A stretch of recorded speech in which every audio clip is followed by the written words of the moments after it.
नमस्कार, सुप्रभात। मैं सत्येंद्र कुमार मौर्य, लक्ष्मी प्रसाद मेमोरियल पब्लिक स्कूल गोला बाजार गोरखपुर से आज हम सभी लोग महादेवी वर्मा जी द्वारा लिखित भक्ति नामक पाठ का अध्ययन करेंगे। भक्ति महादेवी वर्मा जी का एक प्रसिद्ध संस्मरणात्मक रेखा चित्र है जो स्मृति की रेखाओं में संकलित है। इसमें महादेवी जी ने अपनी सेविका भक्ति के अतीत और वर्तमान का परिचय देते हुए उसके व्यक्तित्व का बहुत दिलचस्प ढांचा तैयार किया है। महादेवी के घर में काम करने से पहले उसने कैसे एक संघर्षशील, स्वाभिमानी और कर्मठ जीवन जिया, कैसे पितृसत्तात्मक मान्यताओं और छल कपट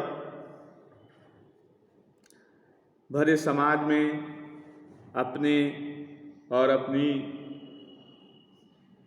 बेटियों के स्वाभिमान को जगाने का या उनके अधिकारों को दिलाने का प्रयत्न करती है। फिर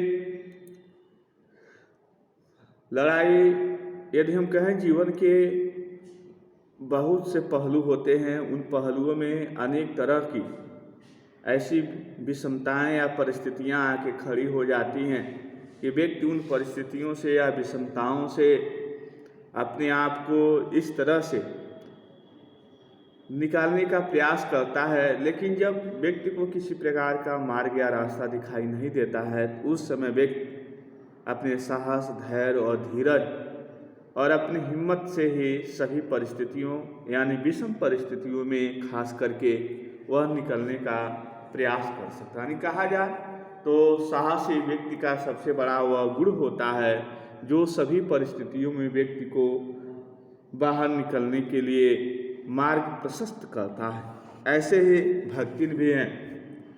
तो आइए देखा जाए कि भक्तिन किस तरह से उनकी मुलाकात महादेवी वर्मा से होती है, किस तरह का उनका शारीरिक स्वरूप है, किस तरह से भक्तिन अपनी लड़कियों के साथ जद्दोजहद करती हुई समाज के उन सभी पुरुषवादी समाज की उन मान्यताओं को, छल कपट रूपी समाज के उस छद्म भेष को नकारते हुए और किस तरह से मानव समाज में खास करके महिलाओं को यह संदेश देने का प्रयत्न करती हैं कि व्यक्ति को जीवन में कभी भी हार नहीं माननी चाहिए, उसे हमेशा अपने जीवन के संघर्षों के प्रति तत्पर होना चाहिए और उनसे लड़ने के लिए या उनसे बाहर निकलने के लिए हमेशा संयम, धैर्य, धीरज और साहस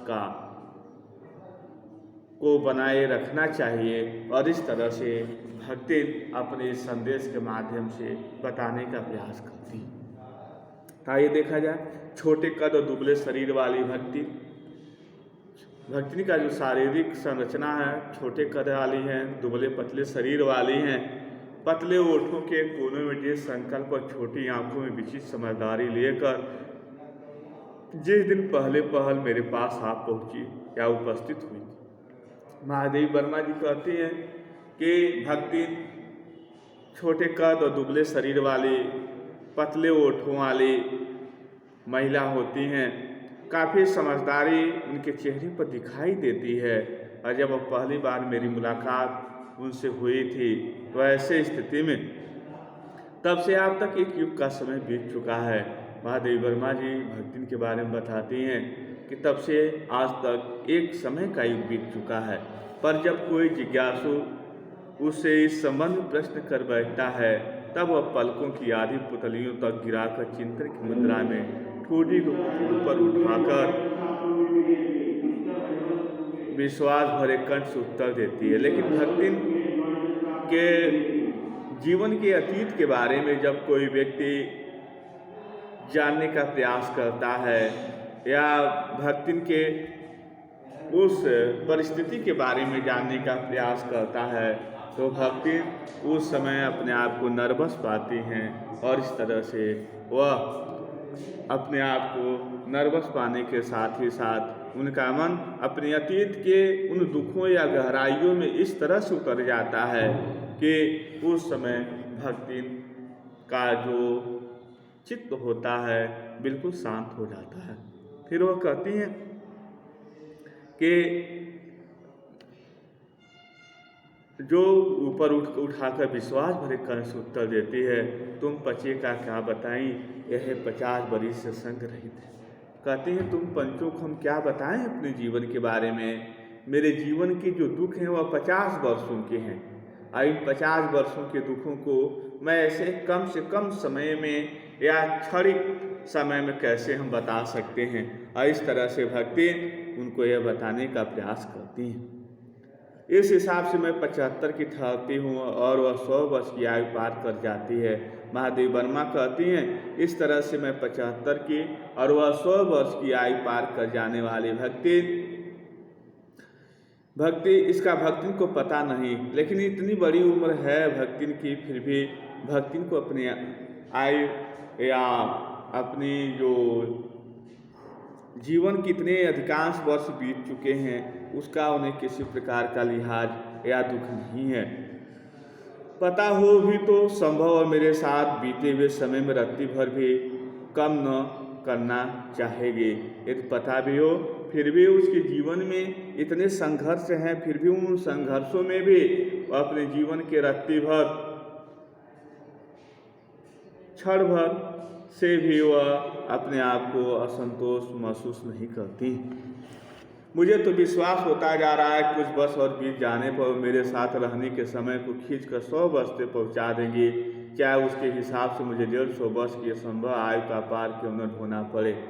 जिस हिसाब से जिस लगाव के साथ वो मेरे साथ रह रही हैं, मुझे तो ये विश्वास होता कहीं मेरे साथ रहने का वह 100 वर्ष का समय न पार कर जाएं, भले ही हमारी आयु 150 वर्ष का असंभाविक आयु असंभव आयु में परिवर्तित न हो जाए। सेवक धर्म में हनुमान जी से स्पर्धा करने वाली भक्ति, यही पंक्तियाँ ज़्यादा परीक्षाओं में आती भी हैं कि सेवक धर्म में हनुमान जी, अर्थात यदि सेवक धर्म में यदि किसी का नाम लिया जाता है तो वह है हनुमान जी। क्यों? क्योंकि हनुमान जी एक ऐसे व्यक्ति होते हैं जो अपने आराध्य देवता अर्थात श्री राम जी की निस्वार्थ भावना से बिना महत्वाकांक्षा लिए ही वह उनकी पूजा करते हैं, उनकी सेवा करते हैं। उसी तरह से भक्ति भी है, वह भी निस्वार्थ भावना से वह अपनी स्वामी अर्थात महादेवी वर्मा की सेवा करती है। भले ही हम यह कह सकते हैं कि हनुमान जी तो अंजना के पुत्र थे, लेकिन महादेवी वर्मा की जो सेविका है जिसका नाम भक्तिन है वह किसी अंजना की पुत्री नहीं थी। मात्र वह एक अनाम अर्थात जिसका अभी नाम का पता नहीं चला, धन्या एक सामान्य सी धन्या औरत गोपालिका की कन्या है, नाम है लक्ष्मी। भक्तिन का बचपन का क्या नाम है? लक्ष्मी है।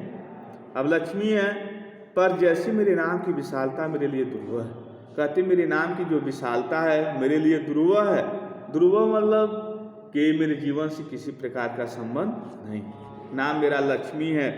लक्ष्मी का शाब्दिक अर्थ होता है धन वैभव संपदा, लेकिन मेरे जीवन में तो धन वैभव संपदा का कहीं तालमेल ही नहीं है मेरे जीवन से। इसीलिए भक्ति अपना नाम लोगों से लक्ष्मी बताना स्वीकार नहीं करती हैं, अर्थात वह लोगों को बताना भी नहीं चाहती। क्यों नहीं बताना चाहती है? पर मेरे नाम की विशालता मेरे लिए दुर्लभ है। वैसे ही लक्ष्मी की समृद्धि भक्ति के लिए कपाल मतलब होता है दरिद्रता, कुंचित रेखाओं में नहीं बढ़ सकी। वैसे तो जीवन में प्राय सभी को अपने आप का विरोधाभास लेकर जीना पड़ता है। वैसे तो जीवन में लोग नाना प्रकार की विरोधाभास लेके जीते हैं। कौन सा विरोधाभास? जैसे नाम होता है सत्यनारायण, लेकिन काम तो सत्यनारायण का होता नहीं है, हमेशा वह झूठ बोलते हैं। तो विरोधाभास तो सबके जीवन में होता है। लेकिन लक्ष्मी अपने इस विरोधाभास को जीवन में इस तरह से उतार लेती हैं कि लोगों को अपना नाम लक्ष्मी बताना पसंद नहीं करती हैं। फिर पर भक्तिन बहुत समझदार है, क्योंकि अपना समृद्धि सूचक नाम किसी को बताती नहीं।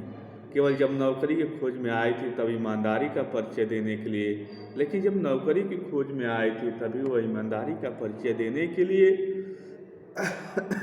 शेष इतिवृत्ति के साथ ये भी बता दिया, पर इस प्रार्थना के साथ कि मैं कभी नाम का उपयोग न करूं। इस प्रार्थना के साथ वह बताते हैं कि मैं उनके नाम का कभी उपयोग न करूं, और इस तरह से उपनाम रखने की प्रतिभा होती तो मैं सबसे पहले उसका प्रयोग अपने ऊपर करती। कहते हैं उपनाम रखने की यदि प्रतिभा, कहते हैं उपनाम किसी दूसरे व्यक्ति के द्वारा दी जाती है, लेकिन यदि उपनाम रखने की प्रतिभा स्वयं व्यक्ति के अपने मनोविवेक पर होता तो मैं सबसे पहला अपना उपनाम रख लेती। लेकिन फिलहाल तो इस तरह से उपनाम रखने की प्रतिभा होती तो मैं सबसे पहले उसका प्रयोग अपने ऊपर करती। इस तथ्य को अध्यात्म क्या जाने, इसी से जब मैंने कंठी माला देखकर उसका नया नामकरण किया तो भक्ति जैसे कवित्वहीन नाम को पाकर भी गदगद होगी। इस तरह से भक्तिन का मैंने कंठी माला भक्तिन की जब मैंने ये देखकर उसके नाम का मैंने जब रख दिया तो इस तरह से भक्ति जो हो वह गदगद हो उठी। इस तरह से भक्तिन के जीवन का इतिवृत्त बिना जाने हुए उसके स्वभाव को पूछकर क्या अंशतः समझना भी कठिन होगा।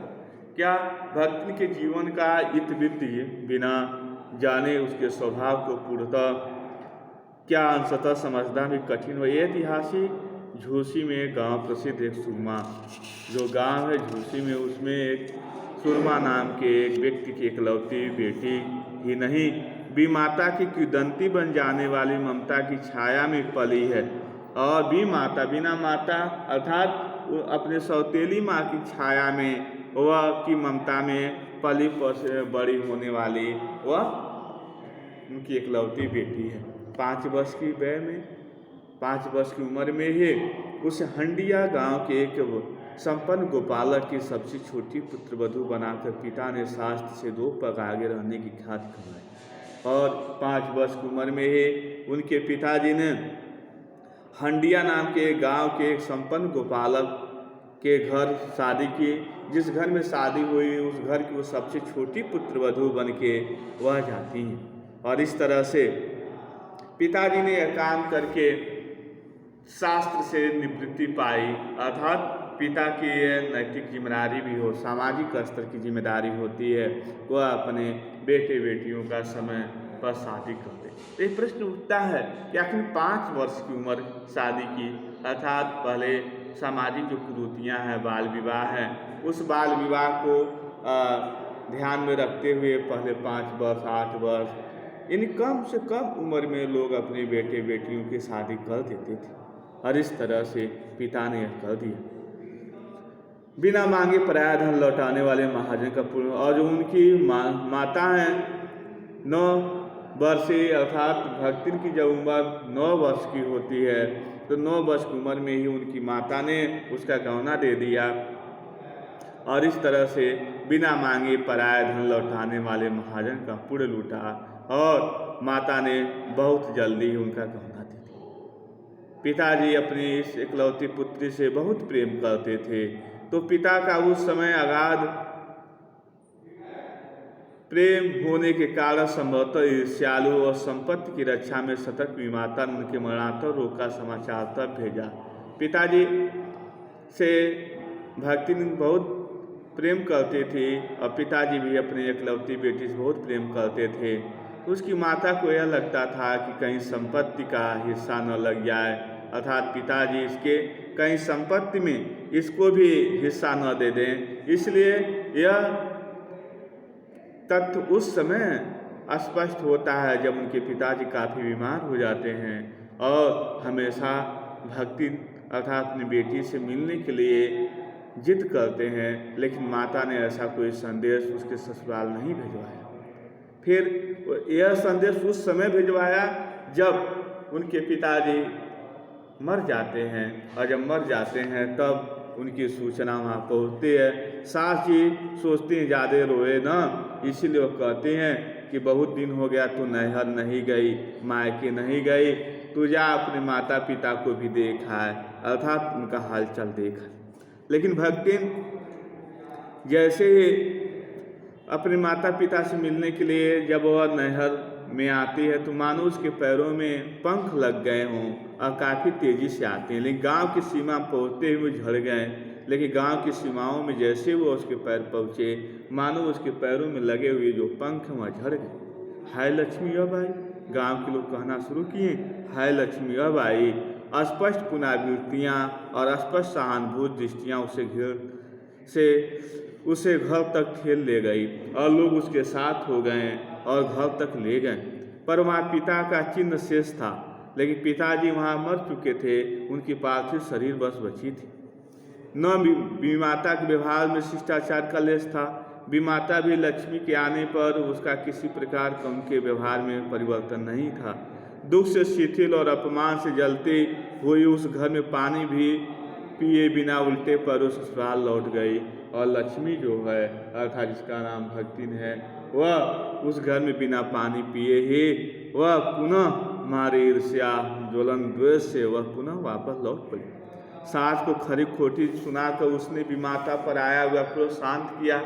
विमाता पर आए हुए क्रोध को उन्होंने सास को खरी खोटी सुनाकर शांत किया और इस तरह से पति के ऊपर गहने फेंक कर उसने पिता के चीर बिच्छू की मर्म व्यवस्था व्यक्त की और इस तरह से पिताजी के ऊपर उन्होंने गहने फेंक कर वह उनके चीर जो पिताजी के प्रति पति के ऊपर गहने फेंक कर जो पिता के प्रति जो उसके अंदर चीर बिच्छू की भावनाएं थी वह शांत की और इस तरह से भक्ति का यह जीवन का यह पहला चरण था।